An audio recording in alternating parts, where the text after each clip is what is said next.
Hey there, fellow marketers, Professor Wolters here, and today we're going to talk about is the globalizations of products and services. So offshoring and offshore banking and production abroad, these kind of things.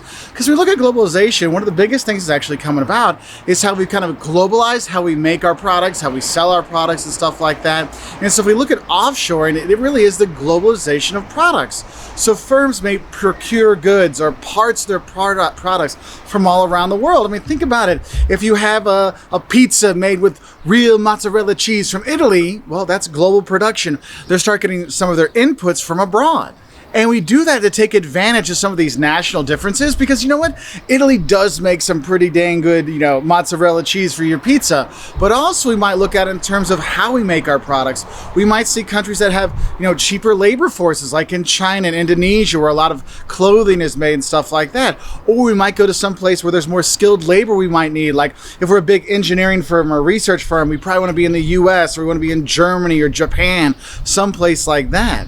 And so we really do see companies going to different vendors around the world. So it might be producing in another country or just getting parts of their products in another country just to take advantage of all these things. So that's kind of the idea of the offshoring. It's like part of your production process is happening not in your local market, okay? Now, on the other side of things, a lot of people don't realize there's actually also the globalization of services. We're here in Luxembourg. This is a banking capital of Europe and the world because they have advantageous banking laws. At least they used to. They're trying to clean it up a little bit here. And the thing is you might look for, where am I going to get the best interest rates? Where am I going to get the best tax rates? Where are all the trained people going to be? And so you might be looking at those things.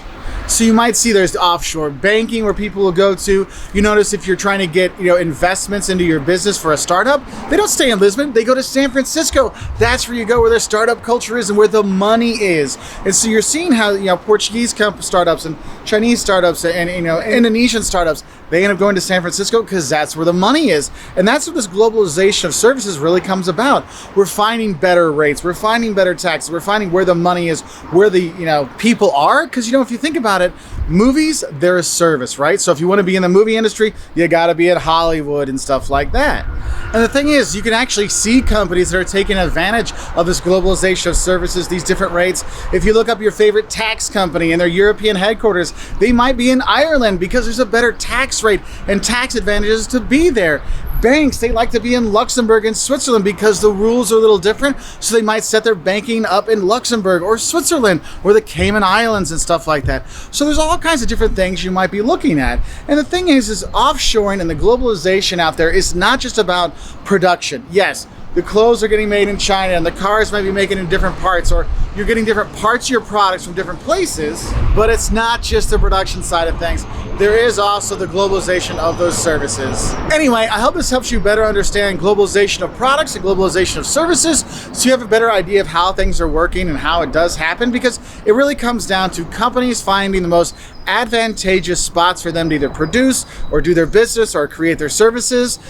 That's where they're going to go. Anyway, I wish you all the best. And if you want to learn more, why don't you hit the subscribe button? We put out other marketing and business videos to explain basic topics and more advanced topics in marketing, business, YouTube, all kinds of things. And I'll say bye from here in Luxembourg. And I hope this helped you learn a little bit. Bye.